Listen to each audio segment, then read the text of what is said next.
necessary to fix the problem.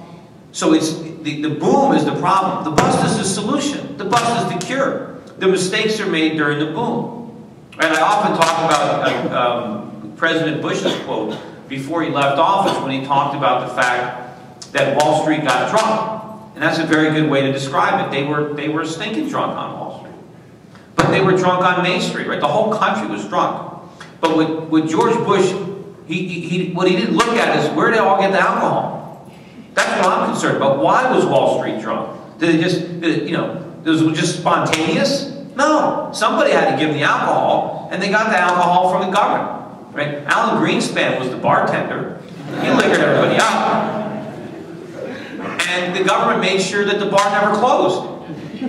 And so everybody got drunk. And when you're drunk, you do things that you wouldn't do when you're sober. And when you wake up, when the alcohol starts to wear off, and you realize, oh my God, we were loaning people money to buy houses with no down payments. We were qualifying them based on the teaser rates. I mean, there's a lot of things, right? You go to these college parties, and you wake up the next day. I can't believe I did that. Right? But the free market eventually came to its senses. And, we better tighten up on these lending standards. We can't make these kind of loans anymore. But the minute that starts to happen and people start to act responsibly, the government's like, oh my God, we can't have this.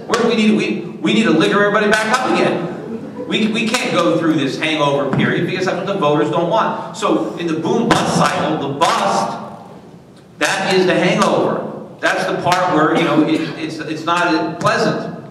But you can fix the mistakes that you made when you were drunk. And so that's what the economy started to do. Right? When Americans are not spending anymore, the government is trying to figure out how can we get Americans to spend more money. But why would we want them to do that? They're broke. They have no savings. Right? For the last decade, they were spending because they thought they were rich. They were wrong because they were drunk. They thought their 3-bedroom, 2-bath condo was worth twice what they paid, even though they had lived in it for 5 years and it was wearing out.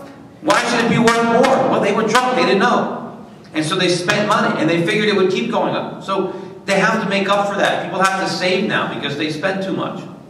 And that is the process. Now, a lot of people, obviously, during the boom, we built too many houses. Okay, there are too many people working in construction. There are too many people working in stores where, we were selling appliances and furnishings and while people thought they were rich because they had all this home equity, maybe they went to the theater more than they should, or maybe they ate more restaurants than they should, or maybe they bought fancier clothes or took more vacations. There's a lot of things people did because they were drunk and they thought they had more money. So all this has to stop. And sure, maybe we have people that are employed in areas where they shouldn't be. Our service sector economy got too big as we were spending this money. Meanwhile, the manufacturing sector got too small. We need to produce more stuff. We need to make more things. And so we have to have a transition because people have to leave the service sector to get into the goods production sector. There's only a finite amount of labor, and if somebody's doing one thing, they can't do something else. So they have to be able to reallocate labor as well as capital. We have capital that is in areas where it shouldn't be. I mean, a perfect example of the government trying to interfere with the market. We're still building homes. We're still, as part of last quarter's GDP, one of the big factors in the increase was residential construction. Now, why are we constructing homes? We got a glut of homes. Fannie Mae is sitting on 65,000 homes that they foreclosed on that they're keeping off the market because they can't find buyers. Why are we building new ones? It's because the government is funneling more money to the home building industry. We're giving tax credits to people to buy homes. And in fact, Congress, the Senate, 98-0, just passed an extension of the homebuyer's tax credit and expanded it. Not just to people who are renting and want to buy, but to people who already own homes and want to buy a bigger home. We're going to give them a tax credit to do that.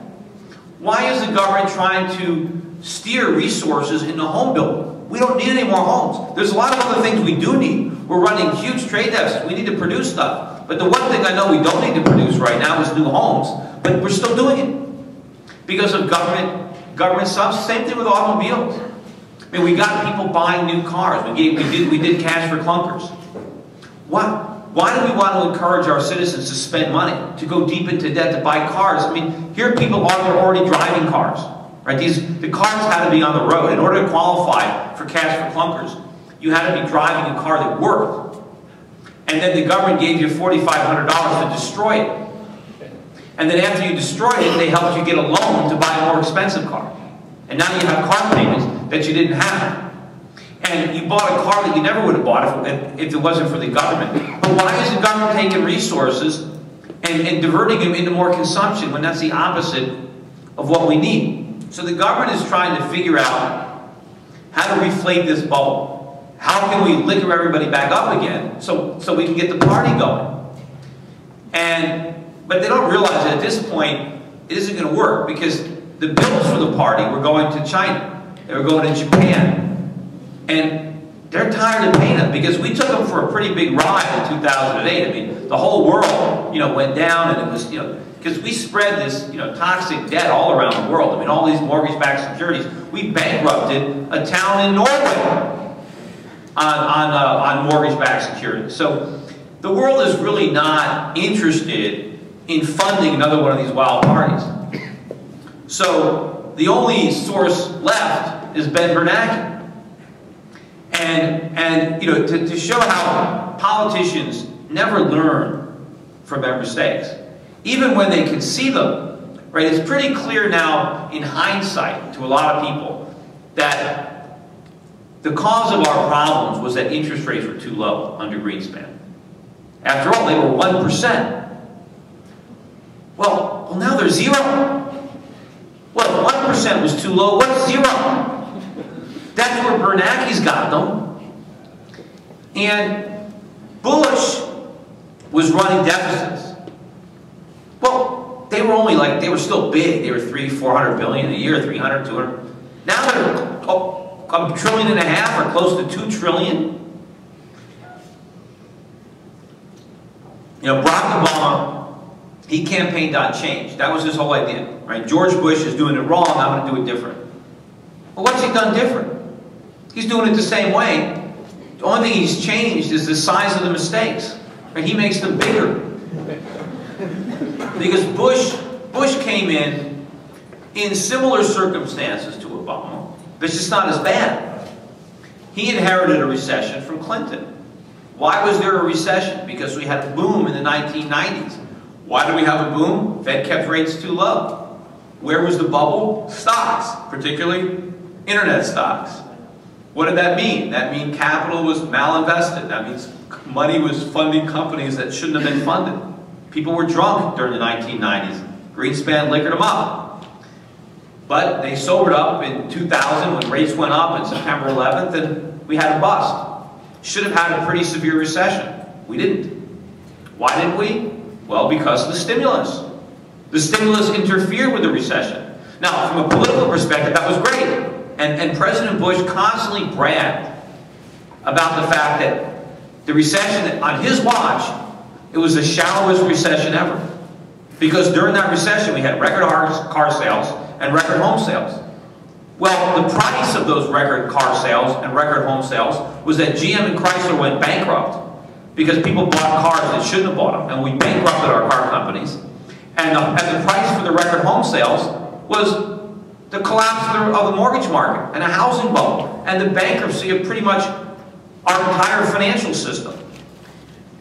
Was it really worth it? I mean, wouldn't it have been better if Bush just did nothing and let the recession run its course?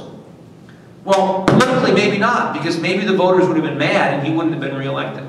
That's all they cared about. Bush was like, how do I get reelected? And the way they got reelected was, let's stimulate the economy. Even though it's not really the economy they stimulate, but what's wrong with it? They're stimulating the problems. They're preventing the market from curing those problems and getting a real recovery. And so what does President Obama do? He does the exact same thing. He comes in and he inherits a recession from Bush. Right? We have a busted bubble. This time it's real estate, not stocks. Now we're in a recession. And what does he do? What's his solution? It's the same thing. Stimulate the economy. Low and cheap interest rates, low interest rates. Well, now 0%. Deficit spending. Let's, the exact same thing, only on a bigger scale.